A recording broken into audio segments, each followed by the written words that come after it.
চারিদিকটা ফুলে ফুলে ঘেরা, অনেক সুন্দর পরিবেশ।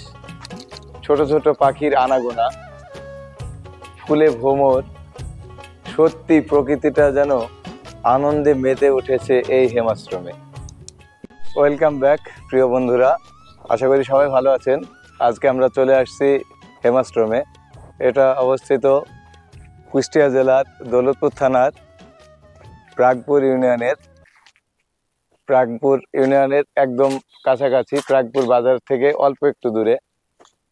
এইখানে লালন তত্ত্বের প্রতি ভালোবাসায়, লালনের বাণীর ভালোবাসার টানে, নহির সাইজি রাজন সাইজির ভালোবাসার টানে সুদূর প্যারিস ফ্রান্স থেকে এখানে স্থায়ীভাবে বসবাস করছেন একজন ফ্রান্সের নাগরিক।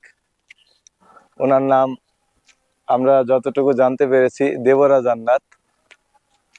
আমরা জানতে পেরেছি ওনার সম্পর্কে উনি অনেক আধ্যাত্মিক জ্ঞানের জ্ঞানী। উনি হচ্ছে অনেক পুস্তক গ্রন্থ অধ্যয়ন করেন। ওনার জীবনী সম্পর্কে জানতে গেলে দেখা যায় উনি একজন সুশিক্ষিত ব্যক্তি। ওনার ব্যক্তিত্ব সম্পর্কে জানতে গিয়ে দেখি উনি অনেক দেশ ভ্রমণ করেছেন।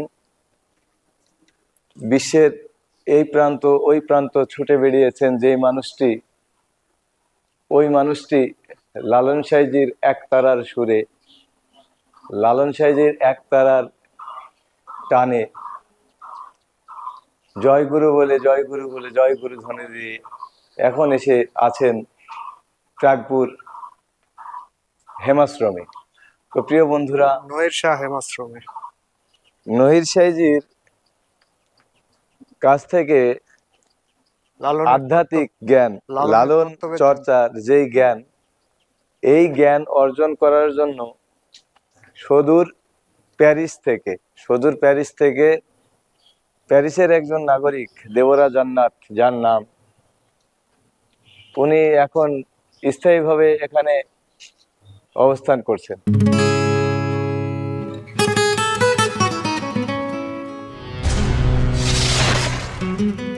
চারিদিকটা ফুলে ফুলে ঘেরা, অনেক সুন্দর পরিবেশ। ছোট ছোট পাখির আনাগোনা, ফুলে ভ্রমর। সত্যি প্রকৃতিটা যেন আনন্দে মেতে উঠেছে এই হেমাশ্রমে। নহির সাইজির হেমাশ্রমে আসবেন অবশ্যই এই প্রাকৃতিক সৌন্দর্যগুলো উপভোগ করার জন্য।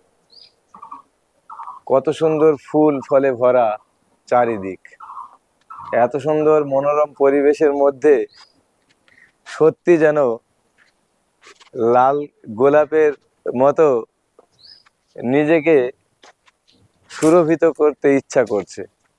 বলতে বলতেই দেখেন বন্ধু, এই যে এই ফুলটার দিকে দেখাও, কত সুন্দর, কতটা সুন্দর, অনেক সুন্দর লাগছে। পরিবেশটা আসলে অনেক সুন্দর।